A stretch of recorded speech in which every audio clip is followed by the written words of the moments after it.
नमस्कार दोस्तों, आज मैं आपको भादो मास में नित्य नियम से सुनी जाने वाली तुलसी माता की कथा सुनाने जा रही हूँ। प्रेम से बोले तुलसी माता की जय हो। एक समय की बात है, एक गांव में एक ब्राह्मण और ब्राह्मणी रहते थे। उनके कोई भी संतान न थी। ब्राह्मण नित्य नियम से सुबह नदी में स्नान करने जाते और घर आकर पूजा पाठ करते थे। एक दिन ब्राह्मण नदी स्नान करने के बाद जाने लगा तो पीछे से किसी ने आवाज दी, बाबा मैं भी आऊं। उस ब्राह्मण ने पीछे मुड़कर देखा पर वहाँ कोई नहीं था। फिर से चले तो फिर से आवाज आई, बाबा मैं भी चलूं। ब्राह्मण ने सोचा कोई दिखाई तो देता नहीं, कौन बुला रहा है। फिर ब्राह्मण ने कहा, भूत प्रेत हो तो मत आना, कोई देव हो तो आना। इतने में एक छोटी सी कन्या आई और बोली, बाबा मैं आपके घर आऊंगी। ब्राह्मण ने उंगली पकड़ाई और उसे घर लेकर आ गए। घर आने पर उसकी स्त्री बोली, यह कन्या किसकी है। वह कन्या बोली, माँ मैं तेरी हूँ। ब्राह्मणी ने ब्राह्मण से पूछा, क्या बात है। ब्राह्मण ने सारी बात बताई। उन दोनों ने उसे बेटी कहकर पुकारा। वह दोनों पति पत्नी खुश हुए और बोले, इसका क्या नाम रखें। ब्राह्मण बोला, इसका नाम तुलसी रख देते हैं, यह हमारे आंगन की तुलसी है। अब तुलसी खेलने कूदने लगी। माता पिता भी उसे बड़ा ही प्रेम करते थे। वह बड़ी हुई तो माता पिता उसकी शादी की चिंता करने लगे। तब तुलसी बोली, मेरी चिंता आप मत करो, मुझे तो स्वयं भगवान श्री हरि लेने आएंगे, आप लोग तैयारियां करो।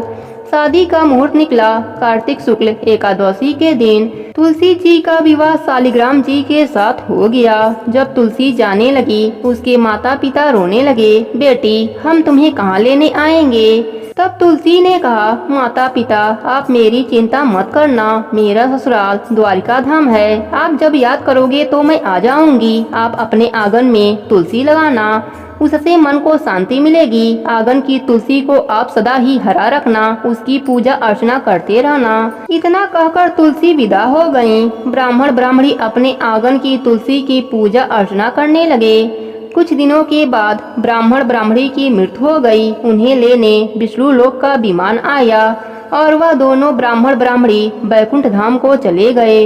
हे तुलसी माता, जैसे आपने ब्राह्मण और ब्राह्मणी पर अपनी कृपा करी, वैसे ही अपने सभी भक्तों पर अपनी कृपा बनाए रखना।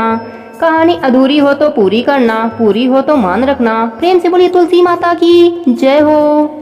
एक समय की बात है, एक गांव में एक पति पत्नी रहते थे। उनके दो बेटे और एक बेटी थी। बड़ा होने पर दोनों बेटों का विवाह हो गया। बड़ी वाली बहू बहुत ही घमंडी थी और अपने में ही मगन रहती थी। सास ससुर की बिल्कुल सेवा नहीं करती। छोटी वाली बहू बहुत ही शांत स्वभाव की थी। सास ससुर की हमेशा सेवा करती, साथ ही सुबह उठती, तुलसी सींचती, दिया लगाती और कथा कहानी कहती। उसका पति कुछ भी नहीं कमाता, बड़ा वाला बेटा कमाता और उसी के पैसों से घर का खर्चा चलता था। एक बार बड़ी बहू ने सोचा, ससुर जी भी बूढ़े हो गए, देवर भी कुछ नहीं कमाता, मेरे पति ही अकेले कमाते हैं और पूरे घर का खर्चा चलाते हैं। मैं ऐसा क्यों करूं? मैं भी अपने पति का कमाई खर्च नहीं करने दूंगी। बड़ी बहू अपने सास ससुर से कहने लगी, मैं अलग रहना चाहती हूँ। देवर जी भी नहीं कमाते और आप बूढ़े हो गए, मेरे पति की कमाई से ही पूरे घर का खर्चा चलता है, इसलिए मैं अलग रहना चाहती हूँ।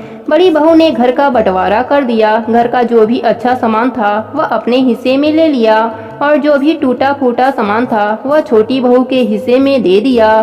सास ससुर और ननद को भी छोटी बहू के हिस्से में दे दिया। पक्के मकान का अच्छा वाला हिस्सा ले लिया और टूटा फूटा हिस्सा छोटी बहू को दे दिया। छोटी बहू बोली, मैं आपके बंटवारे से सहमत हूँ, बस एक मेहरबानी और कर दीजिए। आपके हिस्से में जो तुलसी का पौधा लगा है या तो मुझे दे दीजिए, नहीं तो वहाँ पर आकर रोजाना पूजा करने की अनुमति दे दीजिए। बड़ी बहू झिलमिलाती हुई गई और तुलसी का पौधा उखाड़ कर ले आई और छोटी बहू के हाथों में देती हुई बोली, यह ले, तुलसी का पौधा भी ले ले। वैसे भी मुझे फुर्सत कहाँ है पूजा पाठ करने की। ऐसा करने पर माता लक्ष्मी छोटी बहू के पीछे पीछे उसके साथ चली गईं। बड़ी बहू के घर से माता लक्ष्मी चली गईं और छोटी बहू के घर पर माता लक्ष्मी का वास हो गया, क्योंकि माता लक्ष्मी तो तुलसा के पौधे में विद्यमान रहती हैं। अतः तुलसी का पौधा छोटी बहू के पास आ गया। धीरे धीरे बड़ी बहू के घर में परेशानियां होने लगी। उसके पति की नौकरी भी चली गई, लेकिन छोटी बहू के पति को अचानक ही एक नौकरी मिल गई। वह बहुत ही मन से राजा का यहाँ काम करने लगा। उससे प्रसन्न होकर राजा ने उसे रहने के लिए मकान और खेती करने के लिए 100 बीघा जमीन दे दिया। रात दूना दिन चौगुना तरक्की करने लगा और जेठानी के यहाँ कंगाली छाने लगी।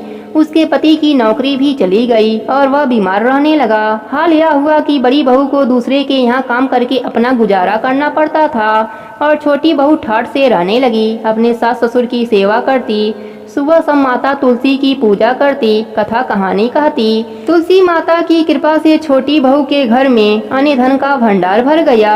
हे तुलसी माता, अपने सभी भक्तों पर अपनी कृपा बनाए रखना। प्रेम से बोले तुलसी माता की जय हो।